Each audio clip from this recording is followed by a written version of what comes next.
Have you ever looked at something, as simple as a fresh mango and just imagined it turning into something?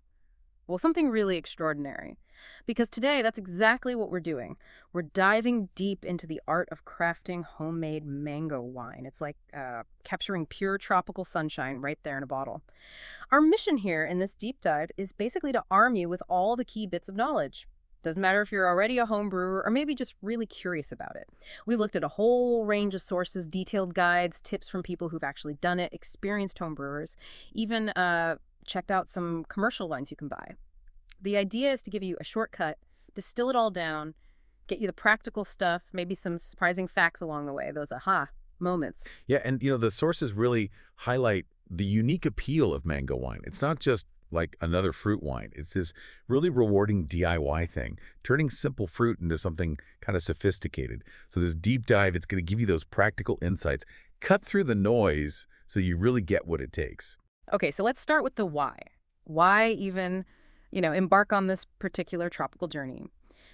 Making mango wine. I mean, apart from the fact it sounds delicious, there's that satisfaction, isn't there? Making something yourself feels like a proper kitchen adventure. Oh, absolutely. And the sources, they get really specific about the rewards. They talk about the taste, obviously a vibrant, sunshine-filled beverage. Literally bottled sunshine. Oh, But maybe even more important is the control you have over the ingredients.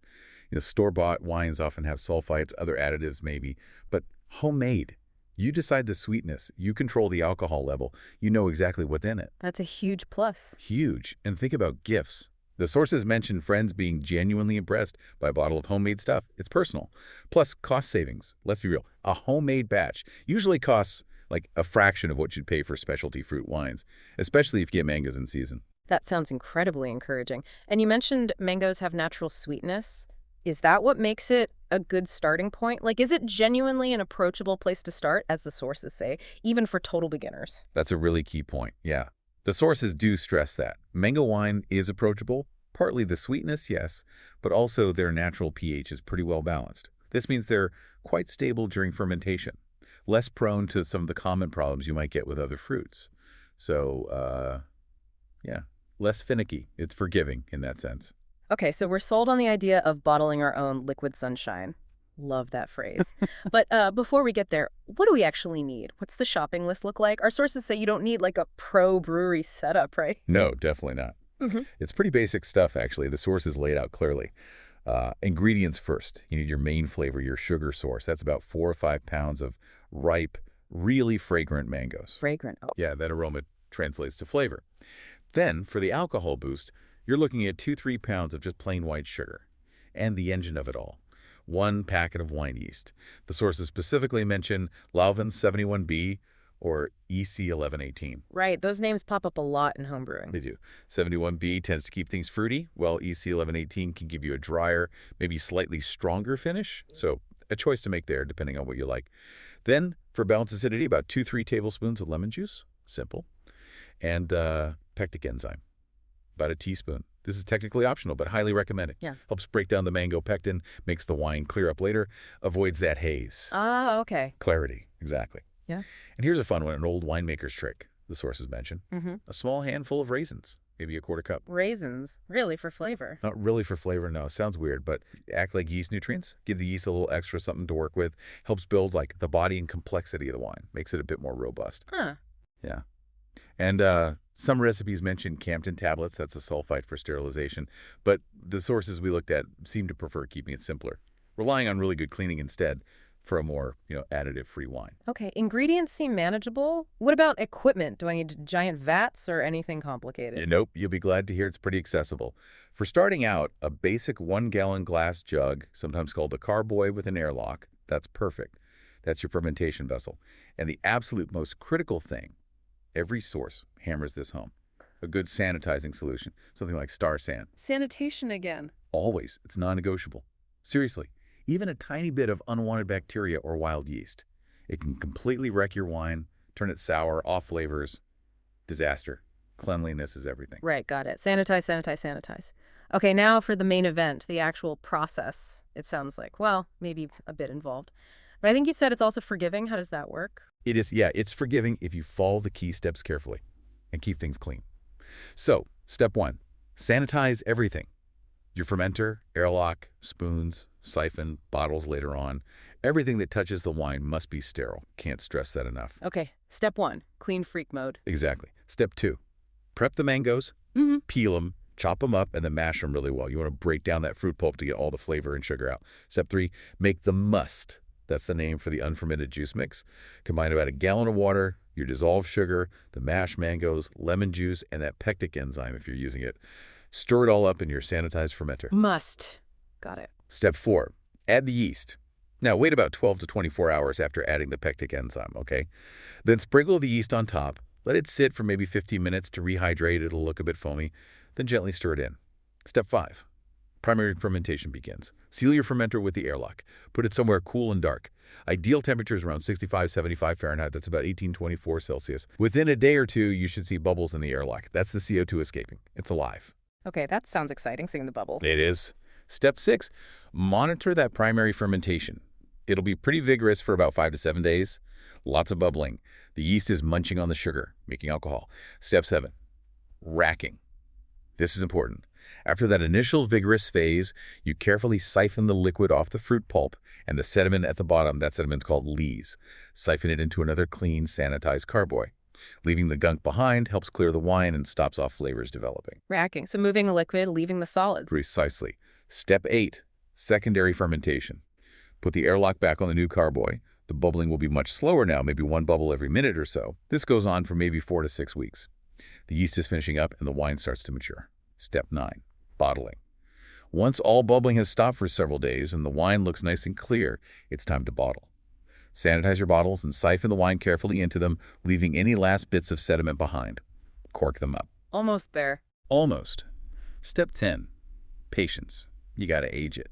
The sources say minimum 1 to 2 months, but honestly, 3 months is even better. The flavors really meld and mellow over time. Wow, okay. That's quite a detailed process. But broken down like that, it doesn't sound impossible. It seems like the core lesson really is just be patient and be clean. You absolutely nailed it. Those are the 2 golden rules. Yeah. And to help visualize it, the sources often give a kind of fermentation timeline at a glance. Prep day, maybe a day. Primary ferment, 5-7 days. Secondary, 4-6 weeks. Clearing takes another week or 2. Bottling's a day. And then aging, 1-3 months minimum. And remember what we said about temperature. It's crucial. Keeping it stable within that 65-75 degree fresh range really helps the yeast work happily and affects the final taste. Consistency is key. Okay, so once you've maybe done a batch or 2, you've got the basics down. Are there little tips, tricks, secrets maybe to take it from just good homemade wine to something really fantastic? Oh, for sure. Those little details can make a big difference. First off, mango choice. We touched on it, but the sources really emphasize getting the right mangoes. Alfonso, Kent, Atalfo are often recommended. Yeah. They need to be very ripe, almost overripe, really bursting with that sweet, strong aroma. That's where your flavor comes from. So no slightly green ones. Definitely not. Overripe is better than underripe here. Second, think about that yeast choice again. Lalvin 71B for fruity, EC 1118 for drier. Knowing what you want helps you pick. Third, temperature control. We keep saying it, but it's huge. That consistent 65-75 degrees Malvery zone is your friend. Avoid big swings. Right. Fourth, sanitation. Yes, again, meticulous, non-negotiable. Can't say it enough. And finally, something really practical. Take good notes. Seriously, write down everything. What mangoes you used, how much sugar, the dates you racked it, temperature readings. Like a little wine diary. Exactly. Because next time you can look back and see what worked, what didn't. Maybe tweak things. It's how you learn and improve batch after batch. And I think our sources mention a couple of slightly more advanced things, too. Something about adjusting sweetness at the end and cold crashing. Yeah, good points. Back sweetening is what you mentioned. If your finished wine is drier than you like, you can add a bit more sugar after fermentation. But, and this is important, you need to add stabilizers, like potassium sorbate first. Otherwise, the yeast might wake up and start fermenting again in the bottle, which can lead to exploding bottle. Potentially, yeah. Or just fizzy wine when you didn't want it. So stabilizers are key for back sweetening. And cold crashing. That's just putting your carboy in the fridge for a couple of days before bottling. The cold makes any remaining haze particles clump together and drop to the bottom. Gives you brilliantly clear wine. Simple trick, very effective. Okay, lots of great tips there. It really does sound like patience is the secret ingredient, though. It truly is. Patience is a virtue in winemaking. Give it the time it needs, and it'll definitely reward you. All right, so let's fast forward. You've been patient, you've cleaned like mad, you've bottled, you've aged it. Now, the best part. How do we enjoy this homemade liquid gold? Sources say serve it well chilled, right? Around 45 Fahrenheit, 7 Celsius, white wine glass. Exactly. Chilled really brings out those bright tropical mango notes. And it's surprisingly versatile with food. That sweetness and acidity combo works wonders. Think spicy food, Thai curries, Indian dishes, maybe some Caribbean jerk chicken. The wine cuts through the heat beautifully. Oh, nice. Yeah. Also great with seafood. Grilled fish, coconut shrimp, ceviche, perfect match. And desserts, fruit-based ones, like a coconut flan or obviously mango sorbet. Even a cheese plate. Milder cheeses though. Brie, goat cheese. Something that lets the fruitiness of the wine shine. And it doesn't have to be just straight wine, right? The sources had cocktail ideas too. Totally. Keep it simple with a mango wine spritzer. Just add some sparkling water, maybe a squeeze of lime. Refreshing. Or go full tropical with a punch. Mix the mango wine with a bit of coconut rum, some pineapple juice. Delicious. Sounds dangerous. And what about tweaking the recipe itself? Did the sources mention variations? Oh yeah, lots of room to experiment there. Yeah. You could make a mango ginger version. Just add some sliced fresh ginger during that primary fermentation. Gives it a nice spicy kick. Ooh, I like ginger. Or a mango citrus blend. Add some orange or lemon zest for extra brightness. Mm-hmm. Or go for a spiced mango, wine tank cinnamon sticks, cardamom, star anise, maybe for a winter version. You could do a tropical fusion, swap out some mango for pineapple or papaya, or even make a melomel hybrid that's fruit wine with honey. Use honey for, say, half the sugar. Gives it a whole different floral complexity. Honey mango wine. Wow. And for the really ambitious, I think there was mention of barrel aging and even sparkling. Yeah, getting adventurous now. A small oak barrel, even for just 3-4 weeks, can add some lovely vanilla and spice notes. You wouldn't want to overdo it with the delicate fruit wine, but a light touch can be amazing. Yeah, and sparkling, yes, you can do that too. It involves adding a very precise amount of priming sugar right before bottling to create carbonation. But caution is needed, like the sources say. Get the sugar amount wrong. And yeah, bottle bombs are a real risk. Needs careful calculation. Okay, so lots to try for the DIY crowd. But what if someone's listening and thinking, sounds interesting, but maybe I'm not ready to brew it myself just yet? Are there actually good commercial mango wines out there? Or is it really a best made at home situation? No, absolutely. You can definitely buy some good ones to try first. Yeah. Gives you a benchmark. Our sources pointed out a few specific wineries. Let's see. Linford Winery in Illinois gets mentioned. Casa de Fruta in California, they apparently do a popular sweeter style. Ackerman Winery in Iowa has an award winner. The Florida Winery has one called Pure Paradise Mango. Sounds about right. And Lescombe's Winery does something called Soleil Mimosa Mango. The one's actually got fizz and coconut added already, like a ready-to-drink cocktail. Good to have options. And just a practical note if you're ordering online, always check the shipping rules for your state, right? And someone 21 plus needs to sign for it. Yep. Standard alcohol shipping procedures apply. And just like that, we've kind of circled back from that first image of a simple mango to, well, potentially your own bottles of golden liquid sunshine. There really is something deeply satisfying about that transformation, isn't there? Taking fruit and making this. There really is. And, the sources make a great point.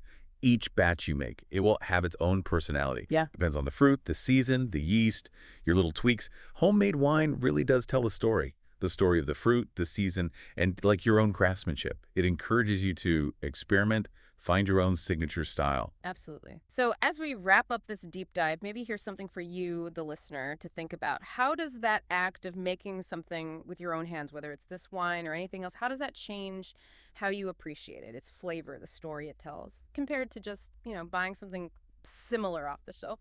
Worth pondering.